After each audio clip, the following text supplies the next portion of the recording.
चले स्टार्ट। हाँ, हम अभी तक पढ़ रहे थे व्यवस्थापिका। देखो, हमारी जो पूरा सिस्टम बना हुआ है, जो राष्ट्र बना हुआ है, उसके 3 अंग होते हैं।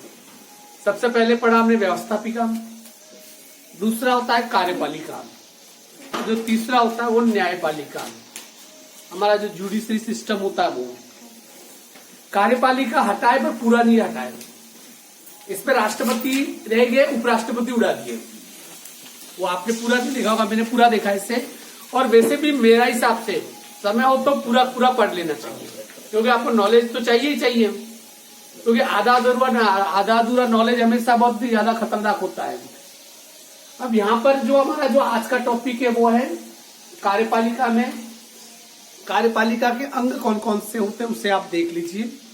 जैसे राष्ट्रपति है, उपराष्ट्रपति है, ये किसके अंग है? ये कार्यपालिका के अंग है। ठीक है, कार्यपालिका ये आपको मैं बता दूं कि ये होकर काम नहीं करते हैं, पर सब इनके नाम पे होता है। इस चीज को थोड़ा आप समझ लीजिएगा। उसी कार्यपालिका के सर्वोच्च शिखर पर जो व्यक्ति बैठता है हमारे यहाँ, उसे हम राष्ट्रपति कहते हैं। अब देखिए, जो राष्ट्रपति है, जैसे कि मैंने आपको पहले भी बताया था कि राष्ट्रपति इस देश का प्रथम नागरिक होता है। जैसे भारत का जो प्रथम नागरिक है वो कौन है? राष्ट्रपति है। संविधान के अनुच्छेद 52 के अनुसार जो हमारा संविधान है, देखिए यहाँ जितना जो भी होता है, जो हमारी व्यवस्था है, जो सिस्टम है, एक एक शब्द अक्षरश देश के संविधान में लिखा हुआ है। उससे बाहर कुछ भी नहीं होता है।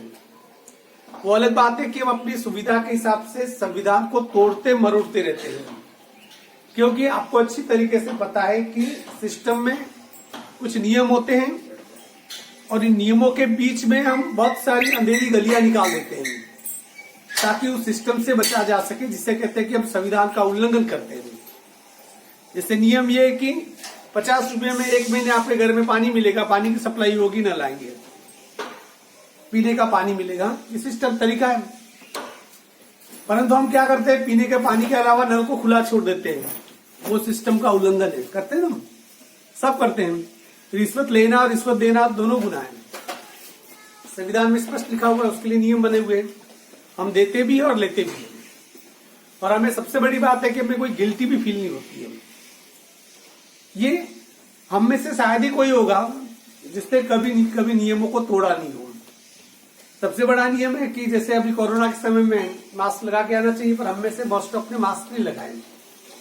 हमको लगता है कि हमें कोरोना हो नहीं सकता है। मैं इसलिए नहीं लगा रहा हूं अभी बोलते समय, क्योंकि जैसे बोलूंगा मास्क होगा तो मेरे चश्मे के ऊपर भाप जम जाएगी, मुझे सामने कुछ दिखाई नहीं देगा। या तो मुझे चश्मा निकालना पड़ेगा, चश्मा निकाल दूंगा तो दिखेगा नहीं, और मास्क लगा लूंगा और चश्मा रहेगा तो भी नहीं दिखेगा। इसलिए मैंने निकाला हुआ है। आप लोग ठंड से बचने के लिए भी लगा सकते हैं। ठीक है, आपको बताऊंगा, भारत में कम से कम 400 से 500 से 5,000 लोग जो करोड़पति लोग थे, जिनके पास कुछ भी कमी नहीं थी, महंगे से महंगे हॉस्पिटल में इलाज करवा सकते थे, और वो कोरोना से मर गए। ऐसा नहीं कि इनकी इम्यूनिटी कमजोर थी। ऐसा अभी सांसद है किरण माहेश्वरी, अपने राजसमंद की है, उदयपुर की, और आने वाली समय की बहुत बड़ी नेता बनती क्षेत्र की, पूरे भारत की, जिसे दूसरी सुषमा स्वराज कहा जाता है। कोरोना हुआ, बहुत ही स्ट्रांग थी, हेल्थी थी, यंग थी। उसके फोटो अभी देखे होंगे, अखबार में आते हैं, और दिखने में भी काफी खूबसूरत थी। पर कोरोना ऐसा था कि खूबसूरत लोगों को नहीं ले जाएगा, वो सबसे पहले उन्हें ले जाएगा, क्योंकि अच्छा शिकार है, ये तो बड़ा खूबसूरत है, उसकी कंपनी उसे अच्छी लगेगी तो उसके पास सबसे पहले जाएगा नहीं जाएगा। पर यदि 80% इस धरती पे कोरोना होता ही नहीं यदि हमने मास्क लगा दिया होता, पर हम नहीं सुधरेंगे। शादियों में कहा है कि 100 से ज्यादा नहीं होने चाहिए। तो जो शादी करने वाला होता है वो 25,000 अपने जेब में एक्स्ट्रा रख लेता है पहले से। पुलिस गिनने आती है तो उसका गिनने की जरूरत नहीं, ये लो 25,000 रुपया आप चालान काट दो। 25,000 देंगे, नियम भी तोड़ेंगे, हम कोरोना से नहीं बचेंगे। तो इसलिए संविधान अपनी जगह है, उसका उल्लंघन अपनी जगह है। तो जो राष्ट्रपति है वो कार्यपालिका की जितनी भी शक्तियां होती है वो किसके अंदर निहित होती है? राष्ट्रपति के अनुसार। संविधान के अनुच्छेद 52 के अनुसार उसमें स्पष्ट लिखा हुआ है देश का एक राष्ट्रपति होगा जो प्रथम नागरिक होगा। प्रथम नागरिक का मतलब कि वोटर लिस्ट में पहला नाम राष्ट्रपति का होता है। और प्रथम जो महिला होती है, प्रथम महिला किसे गिना जाता है? राष्ट्रपति की जो पत्नी होती है उसे प्रथम महिला गिना जाता है। ये दोनों चीजें ख्याल में रखना। अब राष्ट्रपति भारत में एक बहुत बड़े सम्मान का पद है। देखिए, राष्ट्रपति भारत में एकमात्र पद ऐसा है जिसे कभी राजनीति में नहीं घसीटा गया। हम सब चीजों के ऊपर राजनीति कर सकते हैं, हम कुत्ते बिल्ली की तरह झगड़ सकते हैं राजनीति के नाम पे, पर इस देश ने पिछले आजादी के बाद 74 सालों में कभी भी राष्ट्रपति के नाम पे घटिया राजनीति नहीं की। राष्ट्रपति की पद की जो गरिमा है, उस गरिमा को हमने हमेशा क्या किया? बनाए रखा। आज उसी राष्ट्रपति के बारे में हम पढ़ लेते हैं। सबसे पहले कार्यपालिका की सभी शक्तियां किसके अंदर निहित होती है? राष्ट्रपति के अंदर। पर राष्ट्रपति उन अधिकारों का उपयोग खुद नहीं करता है, इस चीज को समझना। राष्ट्रपति सम्राट है, पर सिर्फ बिना मुकुट वाला सम्राट है, अर्थात कि लगता तो है कि राष्ट्रपति है, सब उसके नाम पे होता है, पर वो कुछ करता नहीं है। करने वाले कौन होते हैं? उसके जो अधीनस्थ अधिकारी होते हैं, जैसे कि उसके अधीनस्थ जैसे प्रधानमंत्री होता है, जिसे जनता सीधे चुनती है। प्रधानमंत्री के अंडर में मंत्रिमंडल होता है। तो जितने भी फैसले लिए जाते हैं राष्ट्रपति के नाम पे लिए जाते हैं, पर लेने वाले कौन होते हैं? उसके अधीनस्थ जितने भी मंत्री परिषद होती है, मंत्रिमंडल है, प्रधानमंत्री है, संसद है, लोकसभा, राज्यसभा, फैसले सब वो करती है। परंतु तो उन फैसलों पे मोहर लगाने का काम कौन करता है? राष्ट्रपति करता है। पहली चीज ये ध्यान रखना। अब राष्ट्रपति बनने के लिए क्या क्या योग्यता होनी चाहिए? एक तो उसे भारत का नागरिक होना चाहिए। किसी भी आप कोई भी चुनाव लड़ो, आप वार्ड पंच का भी चुनाव लड़ो, तो भी उसके लिए जरूरी है कि आप भारत के नागरिक होने चाहिए। पहली क्लियर है। अब इसका मतलब ये नहीं कि पाकिस्तान या अमेरिका से आके, जैसे डोनाल्ड ट्रंप को भारत बहुत अच्छा लगता है, मैं तो राष्ट्रपति का चुनाव लड़ूंगा, नहीं लड़ सकता है भारत में आके, होगा खरबपति वो, तो वो यहाँ के चुनाव नहीं लड़ सकता है। तो पहली चीज कि भारत का नागरिक होना जरूरी है। दूसरी चीज कि उसकी आयु 35 वर्ष से वो ज्यादा होना चाहिए। अभी जतीन कहे कि मैं तो लड़ूंगा, तो नहीं लड़ सकता है। अभी 32 साल का हुआ है, 35 साल का ये हुआ नहीं है, ठीक है ना। तो कितनी उम्र होनी चाहिए? 35 साल, more than above than 35 years. Lok Sabha सदस्य बनने के लिए जो योग्यता होनी चाहिए, पागल नहीं होना चाहिए, दिवालिया नहीं होना चाहिए, या किसी सरकारी लाभ के पद पर वो आसीन नहीं होना चाहिए, किसी गवर्नमेंट सर्विस में नहीं होना चाहिए। ये सभी योग्यता इसमें चाहिए। और लाभ के पद पर आसीन नहीं, ये योग्यता जो बाकी लोकसभा राज्यसभा के जो सांसदों के लिए है, उसमें इसमें ये फर्क है कि इसमें आयु कितनी है? 35 वर्ष है। लोकसभा में 25 वर्ष है, राज्यसभा में 30 वर्ष है, और राष्ट्रपति बनने के लिए कितनी है? 35 वर्ष है। अब राष्ट्रपति का निर्वाचन एक बहुत कॉम्प्लिकेशन मामला, कॉम्प्लिकेटेड। मैं चाहूं तो लिख सकता हूं। मैंने आपको कल मैंने जो सोशल हिस्ट्री का यूट्यूब पे जो वीडियो डाला था, उसमें आपने देखा होगा कि मैंने नोट्स भी डाले थे। उस वीडियो के डिस्क्रिप्शन में जाके देखते हैं तो नोट्स भी मैंने डाले थे। अर्थात कि वो नोट्स आप सीधे क्या कर सकते हो? उतार सकते हो। जो मैंने पढ़ा है उसमें के नोट्स थे, मैंने कोई हाथ से लिख के नहीं डाले, मैंने कॉपी पेस्ट किए। गूगल है, वहां पर सब मौजूद है, तो लेके शॉर्ट एंड स्वीट करके मैंने उस पर डिस्क्रिप्शन में डाल दिया था। पर वो मुझे पता है कि आप में से किसी भी भाई बहन को पढ़ने की फुर्सत नहीं है। मैंने वो क्वेश्चन भी आज भेजे, उसमें 5 बजे डाल दिए थे। मतलब आपको, हाँ, आपको तो ये यकीन हो गया मैं 5 बजे उठ जाता हूँ। 5 बजे उठ के मतलब बना के डाले, वो तो टाइपिंग किए मैंने, टाइपिंग किए। वो मेरे उस नोट्स वाले में देखना, मेरा मोबाइल में उसमें टाइपिंग में है वो। इसमें जवाब भेजे, बिल्कुल परफेक्ट भेजे। एक आधा थोड़ी प्रीपोजिशन की मिस्टेक होगी, बाकी तो कुछ लोग ओ भाई मिताबार देखिए, कुछ लोगों का रिएक्शन ये होता है, जैसे मिस नीलम प्रजापति का रहा। अच्छा, नाम लेना भी गुनाह है क्या? तो मैं उर्फ नेम लूं फिर क्या? तो अब राष्ट्रपति का जो निर्वाचन का जो प्रोसेस होता है वो काफी कठिन है। इस चीज को थोड़ा समझिएगा। पहले राष्ट्रपति को चुनता कौन है, कैसे चुनता है, इसका लंबा चौड़ा है। आपको तो उसका प्रोसेस पूरा मैं आपको डाल दूंगा, ग्रुप में मैसेज में भी डाल दूंगा, यूट्यूब की डिस्क्रिप्शन में भी डाल दूंगा। आप उसे पढ़ना चाहे तो पढ़ सकते हो, इतना डिटेल में वो पूछता नहीं। पहली बात, अप्रत्यक्ष निर्वाचन, सीधे आप वोट नहीं, सीधा कोई भी व्यक्ति आप हम तो देते ही नहीं, और जो देने वाले होते हैं वोट सीधा, मैं तो रामनाथ कोविंद को दूंगा ऐसा नहीं कह सकता है, मैं तो कलाम को दूंगा ऐसा नहीं, उसे अप्रत्यक्ष अलग तरीके से वोट डालते हैं। प्रत्यक्ष वोटिंग नहीं होती है, हर व्यक्ति की वोट की कीमत, जैसे सांसद है, लोकसभा सदस्य, राज्यसभा सदस्य, इनके वोटों की कीमत अलग अलग होती है। कैसे देखिए, एक इनमें कौन कौन होते हैं, संसद के दोनों सदनों के निर्वाचित सदस्य, राष्ट्रपति के चुनाव में कौन कौन भाग लेता है पहले समझ लीजिए इसे। और अप्रत्यक्ष निर्वाचन के बावजूद भी राष्ट्रपति पूरे देश का प्रतिनिधित्व कैसे करता है ये मैं आपको बता दूं। एक तो इसमें लोकसभा के जितने भी सदस्य होते हैं 550, वो इस राष्ट्रपति की वोटिंग में भाग लेते हैं।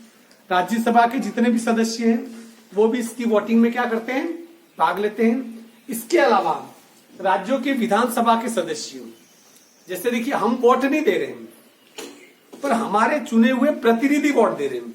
जैसे भारत में जितने भी राज्य हैं उन राज्यों की अपनी क्या है, विधानसभाएं हैं। उन विधानसभाओं में जो विधायक बैठे हुए, जैसे हमारे विधायक कहाँ बैठे हुए, जयपुर में, हमने जैसे कि दयाराम जी को चुन के भेजा, हमने अमृतलाल जी को चुन के भेजा, इन विधायकों को चुन के हमने कहा भेजा, जयपुर भेजा। तो वो हम वोट नहीं डाल रहे राष्ट्रपति के चुनाव में, पर हमारे चुने हुए जो विधायक वो क्या कर रहे हैं, वो वहां जाके वोट डाल रहे हैं। अर्थात कि राज्यसभा के सदस्य, लोकसभा के सदस्य और जितने भी विधानसभा है पूरे देश में, उनके सदस्य मिलकर क्या करते हैं, राष्ट्रपति का चुनाव करते हैं। इसमें देखिए कई बार तो क्या होता है कि निर्विरोध चुनाव भी हो जाता है, एक ही व्यक्ति खड़ा होता है, उसको सब एक साथ कह देते, सपोर्ट करते कि अपने राष्ट्रपति, कोई विरोध नहीं। कई बार क्या होता है कि कोई दूसरी पार्टियां कुछ और कैंडिडेट खड़े कर देती है, एक से ज्यादा कैंडिडेट हो जाते हैं, तो फिर क्या होते हैं, चुनाव होते हैं। इनके चुनाव को कहते हैं एकल संक्रमणीय मत पद्धति। एकल संक्रमणीय मत पद्धति, इसमें दो तीन चीजें ध्यान रखने योग्य है कि इसमें जो मतदान, गुप्त मतदान होता है, एक गुप्त मतपत्र दिया जाता है, गुप्त मतदान होता है, और न्यूनतम कोटा, अर्थात कि किसी भी राष्ट्रपति का चयन तब तक नहीं हो सकता है जब तक उसे मिनिमम, न्यूनतम जो कोटा होता है उसके बराबर वोट नहीं मिले। नहीं मिले तो चुनाव फिर से होता है, रिपीट होता है। ये न्यूनतम कोटा क्या है, मतलब इतने तो वोट मिलने चाहिए। उसका आकलन कैसे करते हैं, वैध मतों की संख्या, इसको समझिए। वैध मतों की संख्या का मतलब लोकसभा के सभी सदस्य, ठीक है ना, राज्यसभा के सभी सदस्य, पूरे देश की जो विधानसभाओं के जो विधायक होते हैं वो सब, वो जब वोट डालते हैं उनमें से कुछ वोट हो सकता है खारिज भी हो जाए, तो उस खारिज हटाने के बाद जो वैध मत बचते हैं, टोटल जो बिल्कुल लीगल वोट पड़े हुए, उनकी संख्या और प्रतिनिधियों की संख्या। और प्रतिनिधियों की संख्या का मतलब होता है कि जितने भी राज्यसभा, लोकसभा और राज्यों की, सब पूरे देश की राज्यसभा, जो विधानसभाओं की जो विधायक होते हैं उन सभी की संख्या जोड़ लो, उनका योग, उनमें से कितने वैध है, उसमें हो सके 550 खारिज हो जाए। जैसे बाय द वे मान लीजिए कि पूरे देश में प्रतिनिधियों की संख्या, वोट देने वालों की संख्या 1000 है, मान लो, कितने ज्यादा होंगे पर मैं 1000 मान लेता हूं, और उसमें से वोट कितने पड़े, वोट तो 1000 पड़ेंगे, या उसमें से जैसे कि जो वैध मत है 950 ही, 50 खारिज हो गए, तो 950 बटा कितना हो गया, 1000 कुल मतों की संख्या, और उसमें फिर किसका भाग देना पड़ता है, 1000। ये न्यूनतम कोटा है। उतना यदि वोट मिल जाते हैं किसी को, तो वो फिर क्या बनता है, राष्ट्रपति बनता है, अदरवाइज वो राष्ट्रपति नहीं बनेगा। देखिए, राष्ट्रपति की शक्तियां देखने के बाद आपको ये लगेगा कि राष्ट्रपति जो सुपर हीरो, स्पाइडरमैन, पर ऐसा होता नहीं।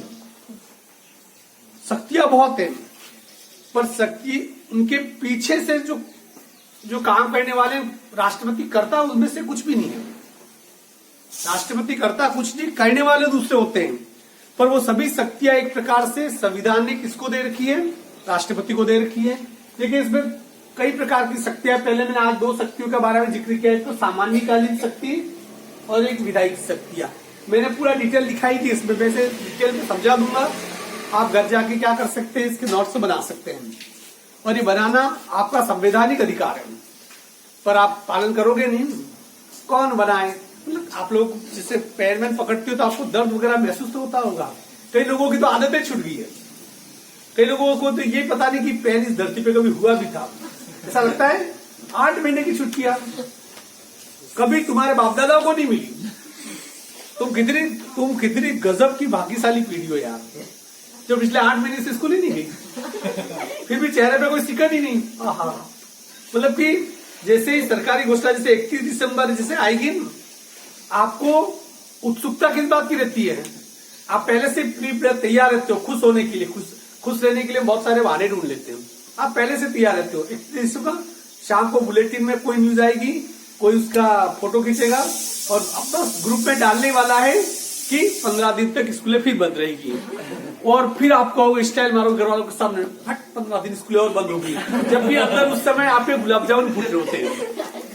ये आपको लगता है कि ठीक है चलो परेशानी, अब स्कूलें स्टार्ट हो जानी चाहिए। स्कूलों में इतनी घास उग गई है, बेचारी स्कूल में बहुत मिस करती होगी। हाँ, सामान्यकालीन शक्तियां पहली चीज, विधायी शक्तियां, उसके अलावा भी आपातकालीन शक्तियां होती है, अलग अलग शक्तियां उससे, पर एक साथ में नहीं बता सकता हूं। जैसे वो आपको राष्ट्रपति की शक्तियां पूछेगा तो सामान्यकालीन और विधायी जैसे दो ही पूछ सकता है, क्योंकि फिर तो सभी शक्तियां एक साथ होगी तो वो 4 पेज का आंसर हो जाएगा। ठीक है, यहाँ पर देखिए सामान्यकालीन शक्तियां अर्थात की नॉर्मल परिस्थितियां हो। देखो देश की अलग अलग प्रकार की स्थितियां हो सकती है, इसे समझना थोड़ा, अलग अलग प्रकार की स्थितियां होती है, देश किस अवस्था से गुजर रहा है। जैसे अभी सामान्य स्थिति है, कोरोना जैसी भयंकर महामारी आई, कई देशों ने आपातकाल लागू कर दिया, वहां भारत में नहीं किया, शांत कुछ दिन ऊंचा नीची रहा, बाकी हमने बहुत बेहतर ढंग से, दुनिया में सबसे बेहतर ढंग से हमने हैंडल कर दिया।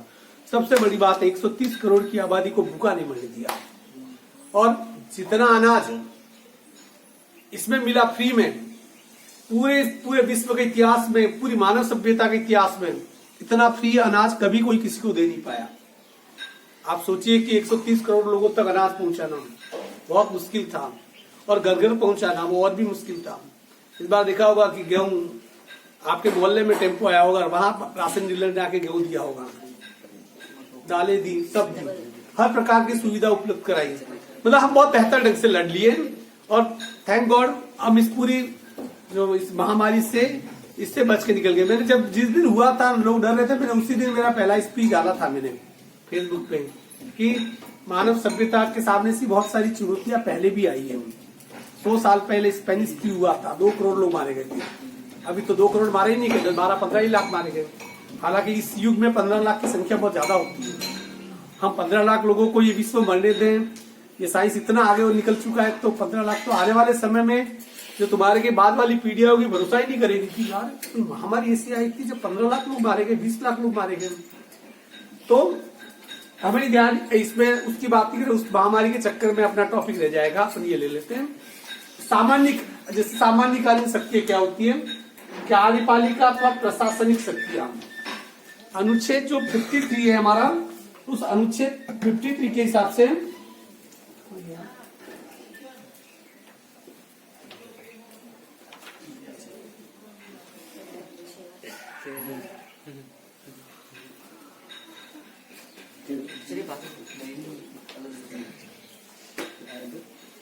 हाँ, ये जितने भी कार्यपालिका प्रशासनिक शक्तियों का मतलब होता है अनुच्छेद 53 के अनुसार, ये जितने भी शक्तियां हैं देश को चलाने के लिए, चाहे मंत्रिमंडल हो चाहे जो भी हो, वो पूरी शक्तियां किसके अंदर निहित है, राष्ट्रपति के अनुसार। पर उस अनुच्छेद में साफ लिखा हुआ है परंतु, या बेचारे जो राष्ट्रपति जी है हमारे महामहिम, उनकी हर शक्ति के आगे बट परंतु लिख दिया गया है। परंतु उन शक्तियों का इस्तेमाल कौन करेगा, उनके जो अधीनस्थ जितने भी अधिकारी है वो करेंगे, उनके माध्यम से, उनके कहे बिना नहीं।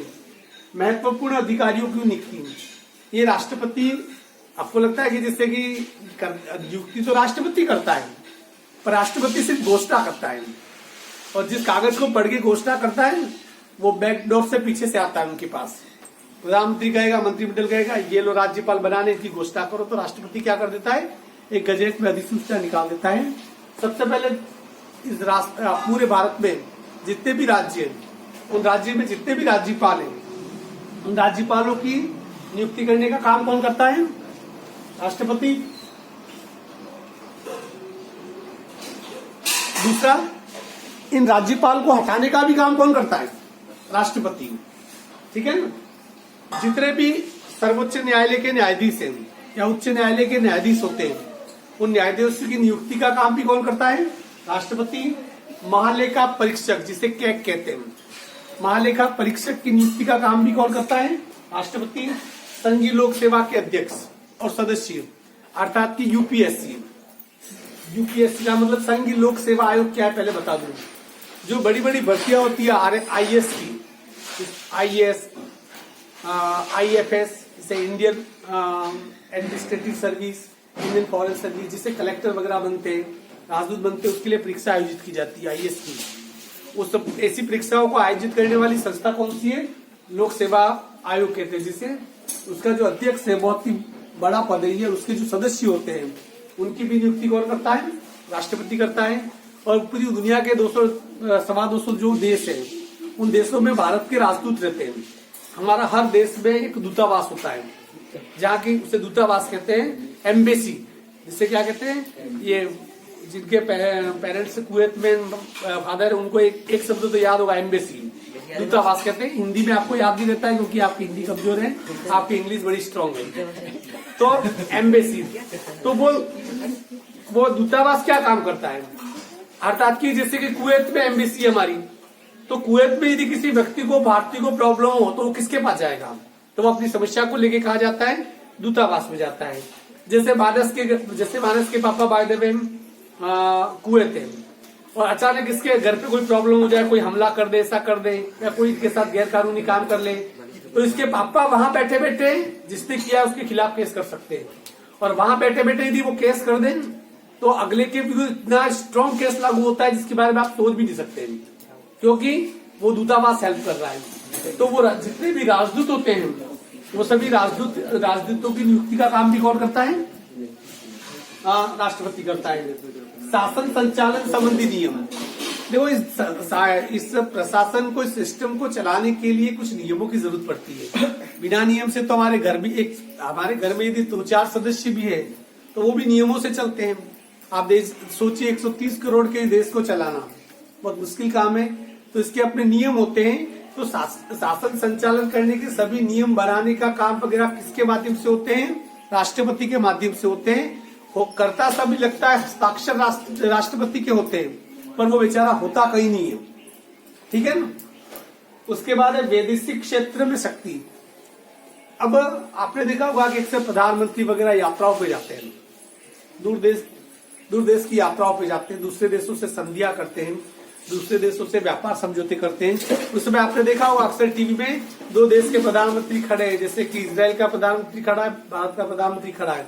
दोनों के हाथ में एक बंद फाइल होती है, एक फाइल वो अपनी फाइल हो जाती है।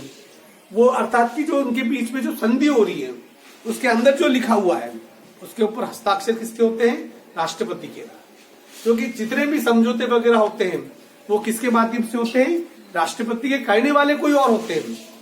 उसके बाद है सैनिक क्षेत्र में शक्ति। सैनिक क्षेत्र में शक्ति का मतलब भारत की जो तीनों सेना है, जल सेना, थल सेना और वायु सेना। जल सेना का उसका भी अपना एक अध्यक्ष होता है, थल सेना का भी अपना एक अध्यक्ष होता है, और वायु सेना का भी अपना चीफ मार्शल, उसका भी अपना अध्यक्ष होता है। तीनों अलग अलग सेनाओं के अध्यक्ष होते हैं, पर तीनों अध्यक्ष के ऊपर भारतीय सेना के जो अध्यक्ष होता है, भारतीय सेना का जो मूल अध्यक्ष होता है, वो अध्यक्ष कौन होता है? वो राष्ट्रपति होता है। अर्थात कि कोई भी युद्ध प्रारंभ करने की घोषणा राष्ट्रपति के नाम पे होती है, किसी युद्ध को समाप्त करने की घोषणा राष्ट्रपति के नाम पे होती है। और मसलन यदि कहा जाए तो हर प्रकार के जो समझौते होते हैं किसी देश से, सेना संबंधी जितने भी समझौते होते हैं,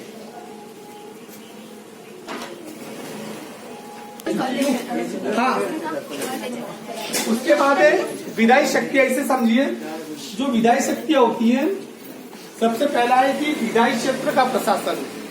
आपने देखा होगा कि जो लोकसभा राज्यसभा के जो सत्र बुलाए जाते हैं, उन सत्रों को बुलाने का काम कौन करता है? राष्ट्रपति। और राज्यसभा और लोकसभा का जो संयुक्त अधिवेशन होता है, संयुक्त सत्र, वो राज्यसभा उसका अपना पूरा परिसर बना हुआ वहां बैठती है, लोकसभा का अपना अलग परिसर बना हुआ वहां बैठती है। इसके अलावा संसद में एक नाम आपने सुना होगा सेंट्रल हॉल। सेंट्रल हॉल नाम है उसका। उस सेंट्रल हॉल वो जगह है जहां पर राज्यसभा और लोकसभा दोनों लोग बैठते हैं। 500 तो ये और 220 ये पूरे वहां पर बैठते हैं। और उस संयुक्त अधिवेशन को दोनों जब सदन बैठे हुए हो उसे संबोधित करने का काम कौन करता है? राष्ट्रपति करता है। और कोई भी सत्र जब प्रारंभ होता है तो वो हमेशा राष्ट्रपति के अभिभाषण से शुरू होता है। जैसे अभी राज्यसभा सत्र, अभी शीत सत्र शुरू होगा थोड़े दिनों बाद, राज्यसभा का भी शुरू होगा, लोकसभा का भी। वो अपने अपने अलग अलग काम करते रहते हैं, परंतु जो पहला दिन होगा उस दिन उस सेंट्रल हॉल में संयुक्त अधिवेशन और संयुक्त सत्र होता है, जिसमें राज्यसभा और लोकसभा दोनों के सदस्य बैठते हैं। और उसकी जो शुरुआत होती है वो राष्ट्रपति के अभिभाषण से होती है, अर्थात कि राष्ट्रपति अपनी तरफ से स्पीच देगा। परंतु वो जो अभिभाषण होता है वो राष्ट्रपति द्वारा लिखा गया नहीं होता है। वो लोकसभा में जो सरकार होती है, सत्ता में जो सरकार होती है, वो सरकार के द्वारा लिखा होता है। वो सरकार की क्या नीतियां रहेगी, अगले सत्र में क्या करना है, इन सभी चीजों का जिक्र कौन करता है? राष्ट्रपति करता है। तो कहने का मतलब ये हुआ कि और समाप्ति भी उनके अभिभाषण से होती है। तो ये विधायी शक्तियां किसमें निहित होती है? और इन लोकसभा में, राज्यसभा में जो भी काम होते हैं वो अंततः फाइनल स्टेज में पहुंचने के बाद राष्ट्रपति का हस्ताक्षर के बाद ही वो क्या होते हैं? समाप्त होते हैं। दूसरा है सदस्यों का मनोनयन। आपको पता होगा, मैंने आपको बताया था कि राज्यसभा के 12 सदस्यों का मनोनयन कौन करता है? राष्ट्रपति करता है। जो वैज्ञानिक, डॉक्टर, कला, संस्कृति, साहित्य क्षेत्रों में जो प्रतिष्ठित नाम होते हैं उन राज्यसभा के 12 सदस्यों का मनोनयन राष्ट्रपति करता है। मैंने आपको बताया था कि जैसे कि फिल्म अभिनेत्री रेखा अभी राज्यसभा में है। आपने देखा होगा कि ये प्रसिद्ध क्रिकेटर सचिन तेंदुलकर राज्यसभा में है। इसी प्रकार जो प्रसिद्ध वैज्ञानिक है उनको भी राज्यसभा में लेते हैं। तो इसका काम राष्ट्रपति का होता है।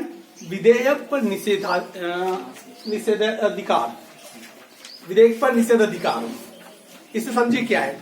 यदि लोकसभा या राज्यसभा में कोई भी प्रस्ताव यदि पारित किया जाए, किसी विधेयक को पास किया जाए, विधेयक का मतलब कोई नियम बनाना है, कानून बनाना है, उसे पारित कर दिया जाए और उस पारित कानून को यदि राष्ट्रपति के पास भेजा जाए साइन करने के लिए, तो राष्ट्रपति क्या है? साइन तो कर लेते, अमूमन कर लेते हैं। पर कई बार ये राष्ट्रपति को यदि लगे कि यार ये नियम विधेयक बन तो रहा है पर इसमें कुछ गलत तो जरूर है, और वो यदि उस विधेयक को वापस लौटा दे, राष्ट्रपति का अधिकार है। वो कहेगा कि नहीं, ये मुझे पसंद नहीं आया, अपनी भाषा में मलता वेग नहीं अभी है, मतलब ये कि वो कहेगी यार नहीं, इस पे कुछ संशोधन होना चाहिए। वो अपनी राय रखता है उसके बारे में और वो जो विधेयक है वापस लौटा देता है लोकसभा राज्यसभा को। तो इसके लिए दो ही ऑप्शन है, या तो राष्ट्रपति को जहां समस्या है उसका समाधान कर दिया जाए, या फिर लोकसभा को ये लगे कि नहीं, हमने तो विधेयक बिल्कुल सही बनाया था, राष्ट्रपति को तो साइन करने ही पड़ते हैं, और लोकसभा या राज्यसभा उस विधेयक को वापस यदि दोबारा राष्ट्रपति के पास भेज दे तो राष्ट्रपति को फिर साइन करने ही पड़ते हैं, भले मलता वेग आवे या नहीं आवे, भले उसे पसंद हो या नहीं हो, फिर भी उसे क्या है, यदि दूसरी बार विधेयक को लोकसभा या राज्यसभा भेज दे तो उसे वो साइन करने ही पड़ेंगे, वो उसकी मजबूरी है। ठीक है। उसके अलावा अध्यादेश जारी करने की शक्ति। देखिए कई बार क्या होता है कि हमारे देश में कोई भी नियम या कानून बिना विधेयक लाए, जैसे देश को जरूरत है किसी कानून की, जैसे देश को किसी कानून की जरूरत है, जैसे अभी जरूरत है किसी ऐसा कानून जो अर्जेंट जरूरी है, तो उसके लिए कानून बनाना पड़ेगा। कानून बनाने के लिए क्या करना पड़ेगा? उसे संसद बुलानी पड़ेगी, वहां बहस करनी पड़ेगी, विधेयक पास करना पड़ेगा, उसको राष्ट्रपति के पास भेजना पड़ेगा, राष्ट्रपति उसके ऊपर साइन करेगा। मतलब भूख तो आज लगी है और अपन ये प्रोसेस करेंगे, इस प्रोसेस में कि खाना खिलाने का प्रोसेस यदि 15 दिन लेट हो जाए तो हम तो वैसे भूख से मर जाएंगे। आज किसी समस्या का समाधान ढूंढना है और अभी का भी कानून चाहिए, तब क्या किया जाए? उसके लिए फिर क्या होता है कि एक चीज होती है अध्यादेश जारी करना, अर्थात कि राष्ट्रपति अपने नाम से एक अध्यादेश जारी करता है। अध्यादेश अर्थात कि राष्ट्रपति अपने साइन करके अध्यादेश जारी हो जाए तो बिना संसद में बहस किए भी उस अध्यादेश को कानून मान लिया जाता है। क्या किया जाता है? उसको कानून मान लिया जाता है। और उसमें एक चीज ध्यान देने योग्य है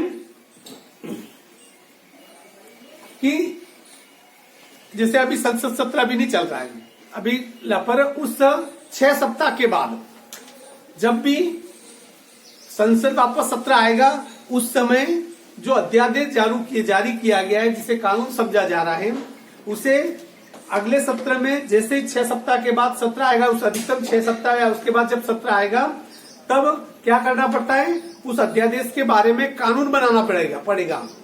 वो अध्यादेश जो जारी किया गया है वो कुछ महीनों के लिए होता है। उसके बाद सरकार यदि उस अध्यादेश के बारे में जो नियम बनाए उसके ऊपर संसद में प्रस्ताव ला के विधेयक बना के कानून बनाना पड़ता है, नहीं तो फिर वो 6 महीने के बाद अध्यादेश क्या हो जाता है, खारिज हो जाता है।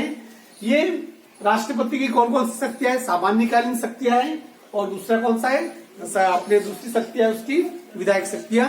घर जाके इस पाठ को यदि ध्यान से पढ़ लो, अब मैंने बोल लिया इतना, वीडियो देख लेना, आपको समझ में आ जाएगा, और समझ में आ जाएगा तो उसके बाद आप उसे आराम से क्या कर सकते हो, ठीक है ना।